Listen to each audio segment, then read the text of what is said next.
The streets of Lagos were always alive with noise, laughter, and the sweet smell of food. In every corner, someone was roasting corn, frying akara, or serving steaming plates of jollof rice.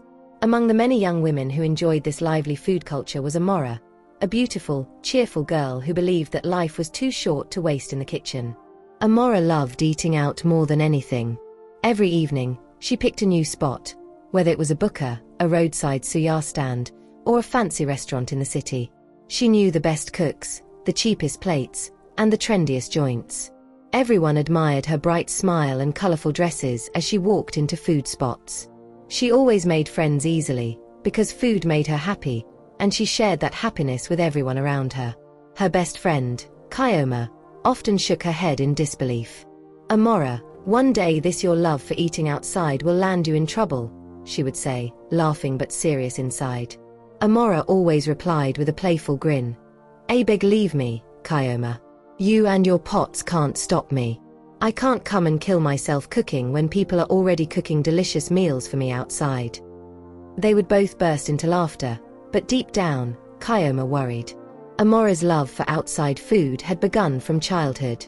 Her parents, Mr. and Mrs. Nwaifa, were always busy with work. Her father was a driver who spent weeks on the road, carrying goods across different states, while her mother was a hard-working trader in the bustling Lagos market. From morning till night, they chased after money, leaving Amara and her younger siblings to fend for themselves. Instead of learning how to cook from her mother, Amara grew up with money in her pocket and freedom to buy food from vendors. School days were the same: meat pies, puff-puff, fried rice, roasted plantain. Whatever the streets offered, that was what Amara and her siblings ate. By the time she was in the university, she no longer saw cooking as necessary. To her, food was meant to be bought, eaten, and enjoyed, not prepared. Yet, despite this lifestyle, Amara was full of love and joy. She was known for her laughter that echoed in classrooms, for her bright eyes that could light up a room, and for her caring heart toward her siblings. She played the role of a second mother, ensuring they never felt alone even when their parents were absent. Her friends adored her energy, and Kyoma especially loved her like a sister. Life seemed perfect. Amara had finished her studies and had been posted to Lagos mainland for her youth service. She shared a small rented apartment with Kyoma, who had also been posted to the same school. Together, they filled their evenings with laughter, stories, and meals, though each meal always came from a restaurant bag in Amara's hand. For now, the world around her was painted in colors of happiness. She didn't see any danger in her choices. She only saw the joy of living freely, eating freely, and laughing without care. To Amara, life was sweet, just like the hot puff-puff she loved buying by the roadside after work. But what she didn't know was that beneath the joy of those meals and the laughter-filled nights, shadows of pain and mistrust were already waiting for her. Life in Lagos moved fast, and Amara loved every bit of it. Each week, she discovered new restaurants, lounges, and food spots. Some days it was a steaming plate of goat pepper soup at a noisy buka. Other days, it was fried rice served with grilled chicken at a classy restaurant on the island. To her, every day felt like an adventure through food. Kyoma, on the other hand, couldn't understand why Amara never even tried to cook. Their tiny kitchen was almost empty, apart from a kettle, one small frying pan, and a few dusty spoons. "Amara, look at this house," Kyoma said one Saturday morning as she unpacked vegetables from the market. "You don't even own a pot. What kind of woman doesn't have a pot in her kitchen?" Amara laughed and waved her hand carelessly. "Kyoma, I beg, leave all these your old-school mentality. We are in Lagos. Do you know how many restaurants are competing to feed me? Why stress myself?" "But it's safer and cheaper to cook for yourself," Kyoma pressed. "You don't know where all these foods come from. Not every restaurant is clean." Amara frowned. "And so, I've been eating out since I was a child. Have I died? Please, don't disturb me. It's my money and my life." Kyoma sighed and dropped the matter. She loved Amara too much to argue, but she worried deeply. She feared that one day, Amara's stubbornness would lead her into something she might regret. Not long after, something unexpected happened. One bright afternoon, as Amara and Kyoma walked home from school, A black SUV pulled up beside them. The glass rolled down, and a tall, handsome young man smiled at them. "Good afternoon, ladies," he said in a calm, confident voice. "My name is Emeka. Please, may I speak with your friend?" He pointed at Amara, his eyes full of admiration. Amara's heart skipped. Emeka was well dressed, his wristwatch sparkling in the sun, his cologne so strong that even Kayoma could smell it from outside the car. Amara smiled shyly as she stepped closer. They exchanged numbers, and from that day, everything changed. Emeka was not just handsome, he was wealthy, smart, and kind. He owned several businesses across the country and lived a luxurious life. But what thrilled Amara the most was that he loved eating out just like her. He often took her to the best restaurants in town. They dined in places Amara had only seen on Instagram. Restaurants with golden chandeliers, waiters in bow ties, and menus filled with foreign dishes she couldn't even pronounce. Each date with Emeka felt like a dream. He showered her with attention, gifts, and sweet words. Amara felt like she was finally living the life she had always wanted. She would return home smiling, her cheeks glowing with joy, and even Kayoma noticed how much happiness Emeka brought into her life. But one evening, after a fancy dinner, Emeka looked into her eyes and said something that shook her heart. "Amara, one of these days, I want to taste your cooking. I'm sure it will be just as sweet as you are." Amara froze. She laughed nervously and tried to change the subject. But deep inside, her heart trembled. She had kept her secret for so long, the truth that she had never cooked a real meal in her life. And for the first time, Amara felt fear creeping into her joy. A few weeks later, Emeka decided it was time to visit Amara at her home. She spent the whole morning cleaning the apartment, spraying air freshener, and arranging the chairs so everything would look perfect. By the time Emeka arrived in his sleek black SUV, Amara was glowing with excitement. "Welcome, my dear," she said, handing him a cold, soft drink. They talked, laughed, and for a while everything felt smooth. But then Emeka's stomach growled loudly, and he laughed. "Amara, I am so hungry," he said, holding his belly. "Please, make me something small to eat. Even simple rice will do. I want to taste your cooking." Amara froze. Her smile disappeared. "Oh, you're hungry? Why don't we order from one of those fine restaurants? Their food will be here in minutes." But Emeka shook his head. "No, I've eaten in every restaurant in Lagos. I don't want restaurant food. I want your food. I want to know how the woman I love cooks." Amara's heart started pounding. She looked away, her hands trembling. She had hidden her secret for so long, but there was no way to hide now. "Emeka," she whispered, her voice shaky.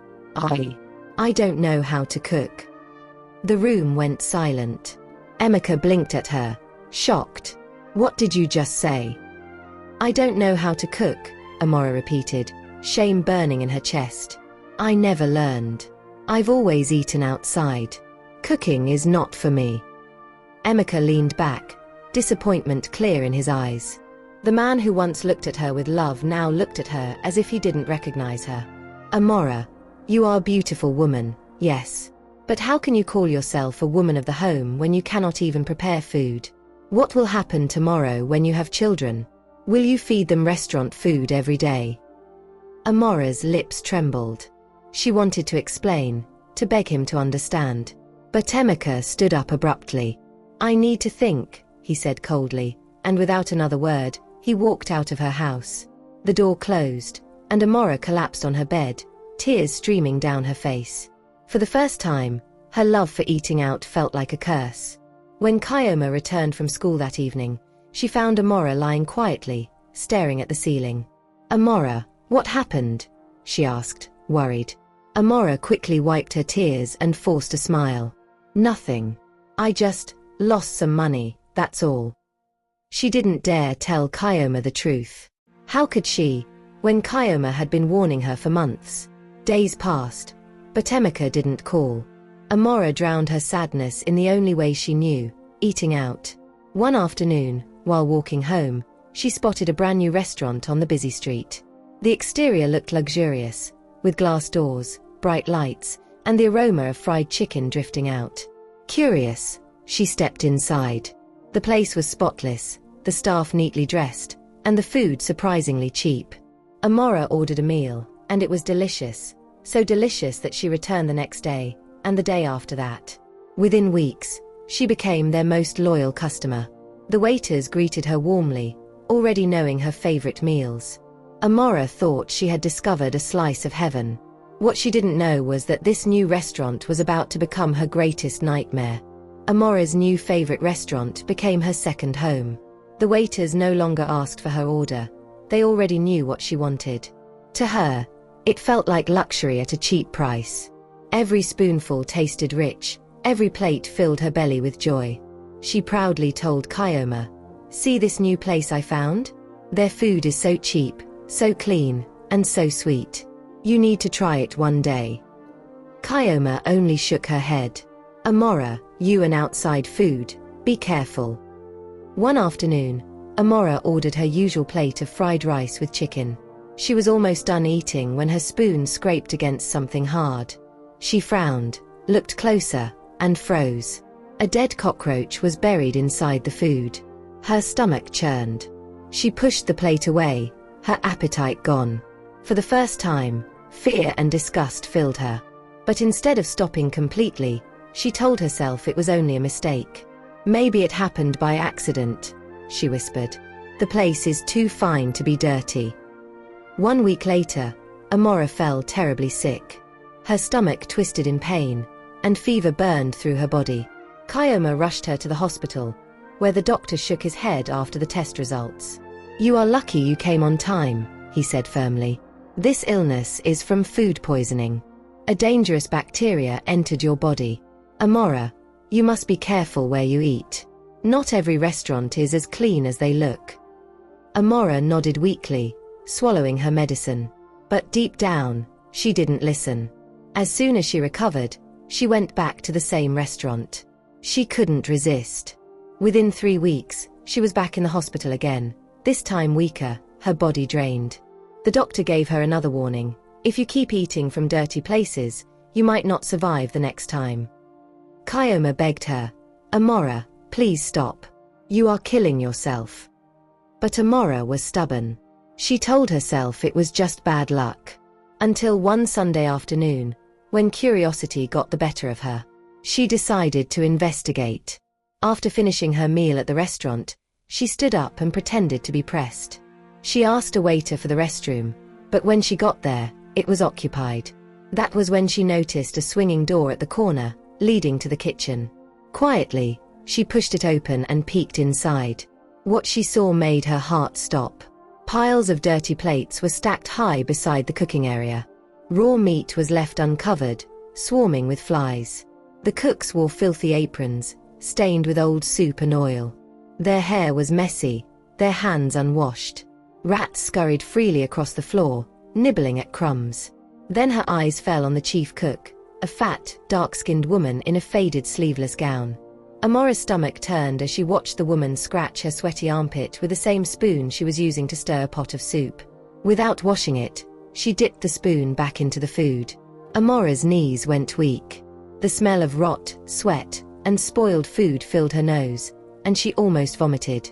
Covering her mouth, she staggered back from the door and hurried to her seat, pretending as though nothing had happened. But inside, her heart raced with horror. If this was what happened in such a clean restaurant, then what about the others? How many times had she eaten food prepared in such filth? For the first time in her life, Amara was truly afraid of food. Amara walked home that evening with her heart pounding like a drum. Every step felt heavy, every thought dark. The image of the filthy kitchen haunted her, the rats running freely, the stained aprons, the disgusting way the cook stirred the soup after scratching her armpit. Her stomach turned each time she remembered, and she nearly threw up on the road. When she reached home, Kyoma noticed her pale face. "Amara, what happened? Are you okay?" Amara sat down slowly, her eyes watery. For the first time, she opened her heart. She told Kyoma everything: the cockroach in her food, the hospital visits, and finally, the dirty kitchen she had just witnessed. Kyoma's eyes filled with both anger and pity. I warned you, Amara. I told you not to trust these places. But you didn't listen. Amara buried her face in her hands, ashamed. Kyoma, I feel so foolish. All these years, I thought eating out was freedom. I thought it made life easier. But now I see I was blind. I don't even trust my own choices anymore. The next day, Amara did something she had never done before. She cleaned out their small kitchen, scrubbed the floor, and washed the dusty pots she had once ignored. Then, with Kyoma by her side, she went to the market. For the first time in her adult life, she bought tomatoes, peppers, rice, and fresh fish. That evening, Amara stood in front of the stove, her hands shaky as she tried to chop vegetables. Kyoma laughed softly and guided her. Don't worry, you'll learn. Cooking is love. It takes patience. The meal they prepared didn't look as fancy as the restaurant dishes Amara was used to, but when she tasted it, something surprising happened. The food was fresh, warm, and filled with care. For the first time, Amara felt peace while eating. She knew exactly where it came from, and that gave her comfort. Weeks turned into months. Amara kept practicing, sometimes burning the food, sometimes adding too much salt. But with each mistake, she learned. Soon she was carrying her own food to work in small bowls. Her colleagues teased her at first, but later they admired her determination. Even Kyoma was proud. One evening, Emeka returned. He had been silent for months, but now he stood at her door, looking apologetic. Amara, I was harsh. I should have helped you instead of walking away. Can you forgive me? Amara hesitated, her heart torn between love and mistrust. She remembered the shame she felt when he left, but she also saw the sincerity in his eyes. Slowly, she nodded. They reconciled, and months later, they were married. Yet deep inside, Amara was no longer the same. She carried scars, not on her body, but in her heart. She no longer trusted restaurants, no matter how clean they looked. Even in her marriage, a seed of mistrust remained, born from the memory of how quickly Emeka had walked away when he discovered her weakness. Amara had learned the hardest way that joy without wisdom could turn into sorrow, and that blind trust could lead to pain. Her story became a quiet reminder that not everything beautiful on the outside is pure within, and that love, whether for food or for people, must be built on truth, patience, and care. Thank you for watching. Please don't forget to hit the subscribe button for more interesting stories. See you in our next stories.